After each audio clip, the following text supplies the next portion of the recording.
રાધનપુર નાયબ કલેક્ટર કચેરી ખાતે પાટણ જિલ્લા આહિર સમાજ દ્વારા આવેદનપત્ર આપવામાં આવ્યું। હીરાભાઈ જોટવાની કોઈપણ બાબતની સંડોવણી ન હોવા છતાં પ્રભાસ પાટણ પોલીસ સ્ટેશન ડાયરીમાં પૂછપરછ કરવાના બહાને કરી અટકાયત। ગુજરાત આહિર સમાજના અગ્રણી હીરાભાઈ જોટવાને ભરૂચ પોલીસ દ્વારા ખોટી રીતે કરવામાં આવી છે અટકાયત।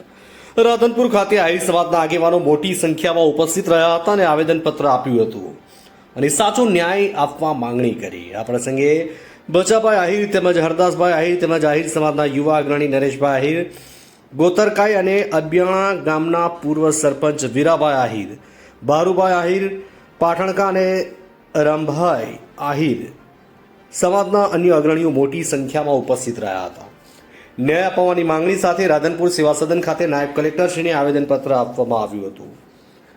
Bureau chief Dilip Ludariya, Gujarat crime news, Patan. જિલ્લા આહિર સમાજ આજે રાધનપુર પ્રાંત કચેરીની અંદર આવેદનપત્ર આપ્યું છે।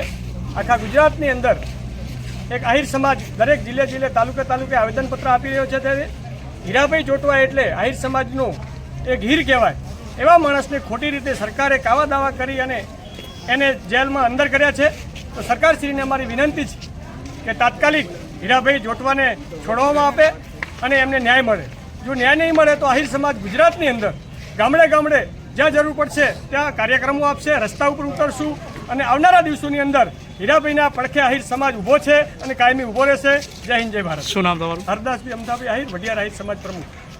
ગુજરાત આહિર સમાજના અગ્રણી અને દરેક સમાજના ગુજરાતના જે દરેક સમાજ હોય, શોષિત, ગરીબ, વંચિત સમાજ હોય, એને હરમેશ જે માણસ ઉપયોગી થયા છે એવા ભામાસા હીરાભાઈ જોટવા સાહેબની ખોટી રીતે રાજકીય કિનાખોરી રાખીને સરકારે જે અટકાયતના બહાને જે ધરપકડ કરી છે અને જે એમને બતાવ્યું છે કે ભાઈ આ મનરેગાના કૌભાંડમાં આ રીતે એમની સંડોવણી છે, કોઈપણ એજન્સીના સપ્લાયર તરીકે કે એમના ઓનર તરીકે, પ્રોપરાઇટર તરીકે ક્યાંય હીરાભાઈ જોટવાનું કે એમના પરિવારનું કોઈ નામ નથી।